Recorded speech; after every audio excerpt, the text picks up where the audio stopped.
शिक्षा विभाग के अलोकतांत्रिक फैसले से शिक्षक समुदाय में चरम आक्रोश है। सरकारी कर्मी का दर्जा मांग रहे नियोजित शिक्षकों को परीक्षाओं के मकड़जाल में उलझा दिया गया है। स्कूलों की समय सीमा 9 से 5 बजे तक का फरमान पूरी तरह अमानवीय और अव्यवहारिक है। महिलाएं दिव्यांग शिक्षकों को इसको कारण भारी परेशानी हो रही है। उनकी कई छुट्टियों में भी कटौती कर दी गई है। पहले से कार्यरत संघ या संगठन की मान्यता समाप्त कर पत्र जारी कर दिया गया है।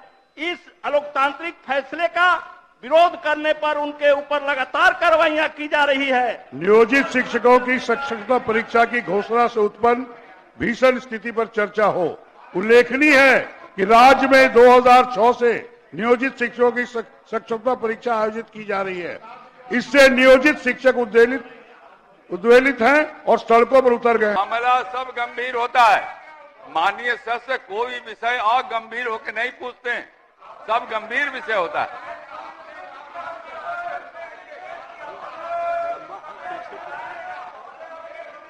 आप लोग सचदेव जी को बोलने नहीं दे रहे हैं। बोलने दीजिए उनको, क्या बोलना चाहते हैं। बैठिए। सचदेव जी क्या कर रहे हैं आप? देखिए क्या है, आपका सुन लीजिए मेरी बात सचदेव जी। थोड़ा इसका जो ऑपरेटिव पार्ट ऊपर दीजिए, बहुत लंबा है, बाकी और भी काम आपके यहाँ है। बोलिए। शिक्षा विभाग के अलोकतांत्रिक फैसले से शिक्षक समुदाय में चरम आक्रोश है। सरकारी कर्मी का दर्जा मांग रहे नियोजित शिक्षकों को परीक्षाओं के मकड़जाल में उलझा दिया गया है।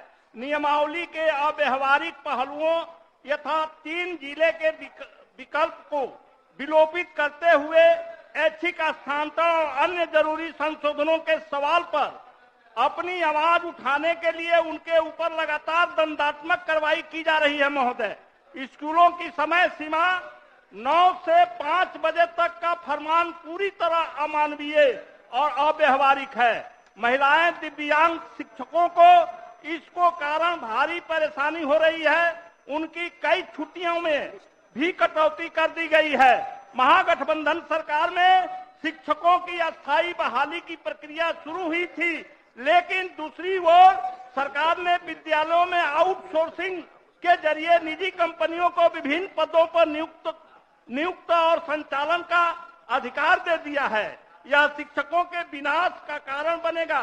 विश्वविद्यालय शिक्षकों तक के लिए फरमान लागू कर दिया गया है कि वे किसी भी प्रकार का संगठन नहीं बना सकते हैं। महोदय, ये बिल्कुल अलोकतांत्रिक है। पहले से कार्यरत संघ या संगठन की मान्यता समाप्त कर पत्र जारी कर दिया गया है।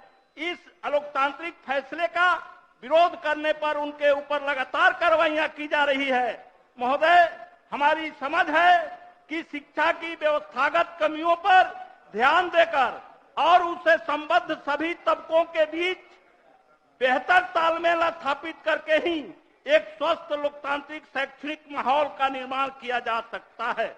अन्यथा बिहार की शिक्षा व्यवस्था का हाल और दयनीय हो जाएगा। महोदय, अतः बिहार के लाखों शिक्षकों की वाजिब मांगों और शिक्षा में जनपक्षीय सुधार के अत्यंत लोक महत्व के प्रश्न पर सदन का कार्य स्थगित करके बहस की मांग करते हैं। महोदय, अजीत शर्मा जी, शिक्षा का सवाल है। अजीत शर्मा जी, शिक्षा ही अपना कार्यक्रम पढ़िए, बैठ जाइए, सुन लिया। नियोजित बैठ जाइए, बोलिए जी। नियोजित शिक्षकों की शिक्षकता परीक्षा की घोषणा से उत्पन्न भीषण स्थिति पर चर्चा हो। उल्लेखनीय है कि राज्य में 2006 से नियोजित शिक्षकों की शिक्षकता परीक्षा आयोजित की जा रही है। इससे नियोजित शिक्षक उद्वेलित हैं और सड़कों पर उतर गए हैं। सरकार की दमनात्मक नीति के कारण आंदोलित शिक्षकों पर लाठीचार्ज किया जा रहा है। प्रशासन निर्मम हो गया है। शिक्षा व्यवस्था पूर्णतः चरमरा गई है। अतः आज के लिए सूचीबद्ध सभी कार्यों को स्थगित करते हुए नियोजित शिक्षकों की समक्षता पर प्रश्न की घोषणा से उत्पन्न भीषण स्थिति पर चर्चा कराई जाए। लाइव बिहार YouTube पर सब्सक्राइब और Facebook पर लाइक जरूर करें।